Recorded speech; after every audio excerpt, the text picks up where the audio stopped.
नमस्कार। आज बात होगी एक ऐसे गांव के रहस्य की जहां खामोशी का मतलब सिर्फ सुकून नहीं बल्कि एक भयानक श्राप का हथियार है। ये कहानी है निशब्द गांव की, एक ऐसी जगह जहां हर रविवार को एक आवाज की बलि चढ़ाई जाती है।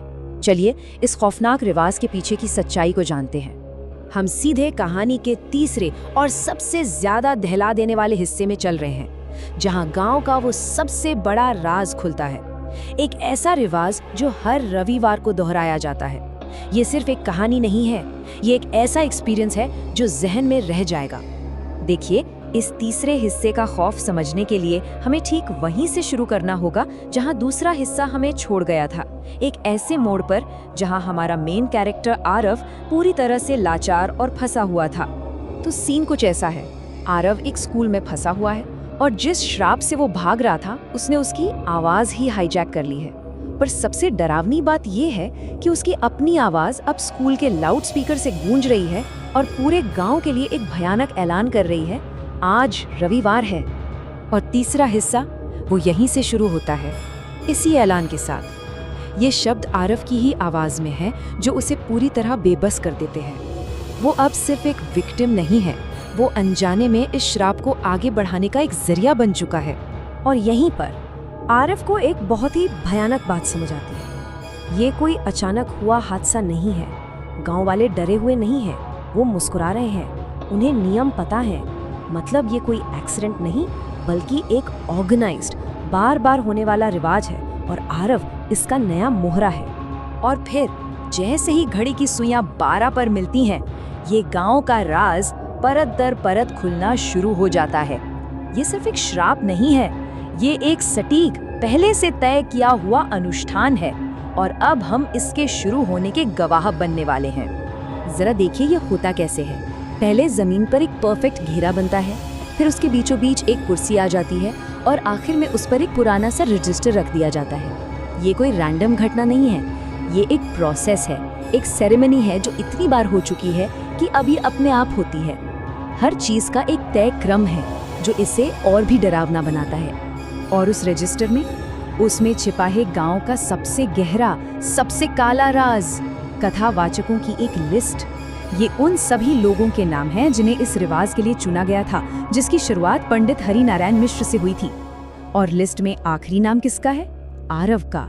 उसे एहसास होता है कि वो इस भयानक विरासत की अगली कड़ी है। तो अब आरव को अपनी भूमिका तो पता चल गई है, लेकिन अब उसे सामना करना है खेल के नियमों का। और ये नियम उसे एक ऐसे चुनाव के लिए मजबूर करते हैं जहां कोई भी रास्ता सही नहीं है।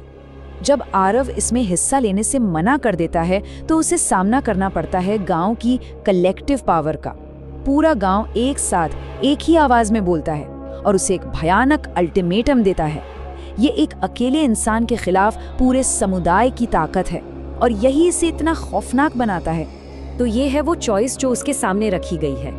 या तो वो कहानी सुनाकर किसी और की आवाज छीन ले, मतलब खुद एक विलन बन जाए, या फिर चुप रहकर अपनी आवाज हमेशा हमेशा के लिए खो दे, यानी एक परमानेंट विक्टिम।